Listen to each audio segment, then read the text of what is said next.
D'Angelo Russell is getting a lot of attention from a certain Eastern Conference basketball team. But before we get into that, most people watching this video right now aren't subscribed. So make sure you hit that subscribe button for everything Lakers Digest.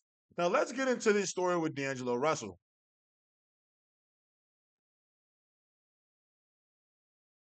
This past NBA season, Lakers guard D'Angelo Russell had one of his best seasons statistically. D'Angelo was one of the most vocal players for this Lakers team, talking a lot about the type of player that he wanted to be for the Lakers this past season.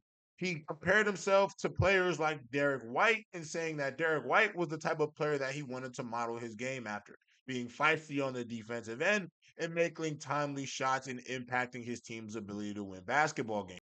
D'Lo's shooting performance from this past season has gained the attention of the Orlando Magic. Orlando is a team that is looking for some perimeter shooting, and as D'Lo enters this season with an $18 million player option, it is likely he won't sign an extension with the Los Angeles Lakers.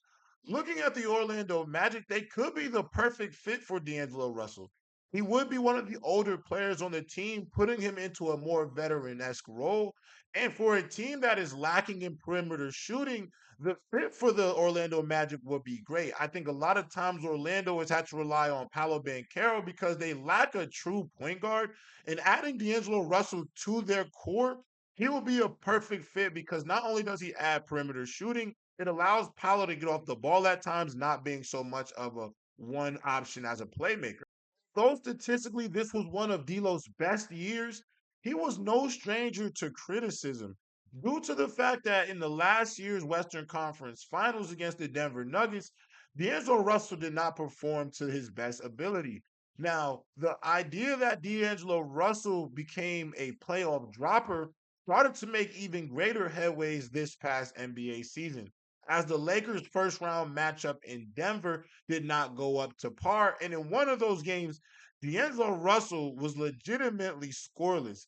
Now, obviously, D'Lo talked about how criticism from his situation stemming from Nick Young to the way he played in the Western Conference Finals a season ago and this past year. He says the way that those criticisms have made him a stronger player due to the fact that all of the noise has hardened him as a human being. D'Lo showed a lot of mental fortitude this season as his name was mentioned in a lot of trade rumors heading into this season's trade deadline. Now, after the deadline when D'Lo wasn't traded, he was playing some of the best basketball of his entire career. It was clear as day that D'Lo heard the noise and thrived under that pressure. And that was a great sign for Lakers fans, as a lot of us thought heading into the playoffs that shooting and that confidence would carry over. Now, unfortunately, D'Angelo Russell has created a bit of a narrative that he is a playoff dropper. This stemming from his performances with the Brooklyn Nets and during his first All Star year with the Minnesota Timberwolves, and then obviously it carrying over to the Los Angeles Lakers.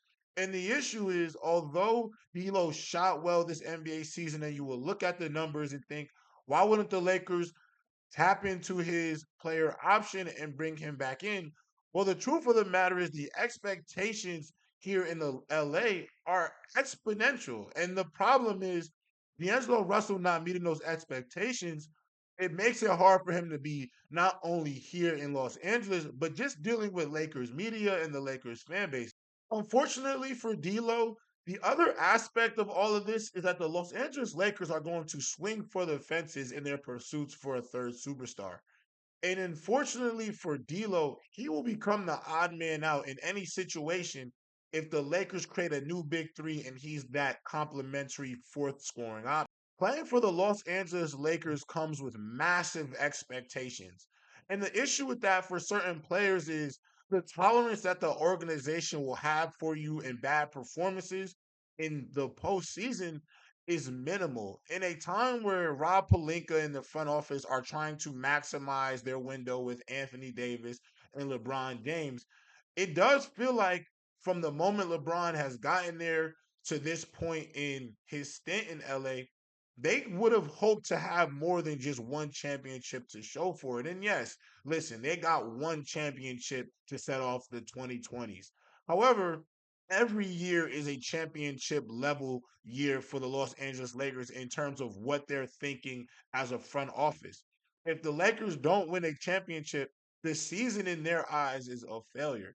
And so, with that logic, you have to find a way to get better immediately. And yeah, there are people out there that could say or argue, why don't you move AD or maybe move LeBron and try to get another superstar and recoup for the future? However, LeBron James is still playing like one of the 10 best players in the world. Anthony Davis, on any given night, can be one of the five best players in the world.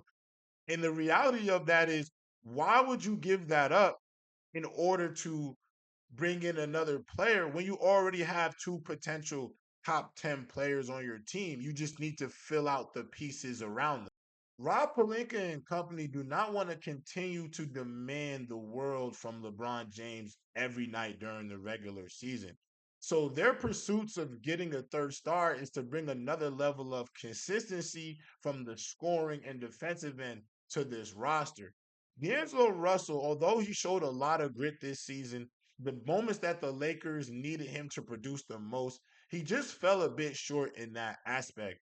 Now, for the Orlando Magic, this could be a great situation for both parties. D'Angelo Russell's skill set provides something that the Orlando Magic have been missing. Not only do they get a point guard, but they get great perimeter shooting. But also for D'Angelo Russell, this will be a situation where he's allowed to be a more of a vet.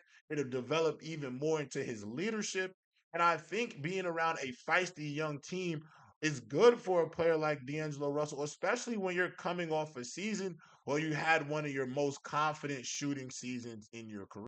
Now, I would like to mention that one of the issues I do feel like D'Angelo Russell did have on this Lakers team was his relationship with Darvin Ham. There have been so many rumors circling the Los Angeles Lakers locker room this year about Darvin Ham having favoritism towards Torian Prince and Cam Reddish. And this story also dated back to the 2022-2023 season with Dennis Schroeder, as there was a disconnect between D'Lo and Dennis due to their relationship with Coach Darvin Ham. There was a level of Darvin favoring Dennis in certain situations over D'Angelo, and D'Angelo felt like Darvin was almost holding back his ability to play freely because if he made a mistake, he was quickly pulled, while Dennis, Cam, and Torian were given different levels of remorse when it came to the mistakes that they made on the basketball court. For D'Lo, going to Orlando is going to be great for him. He's going to be a veteran and he's going to build something new down there in Orlando, while the Lakers look to build out this new big three heading into their future.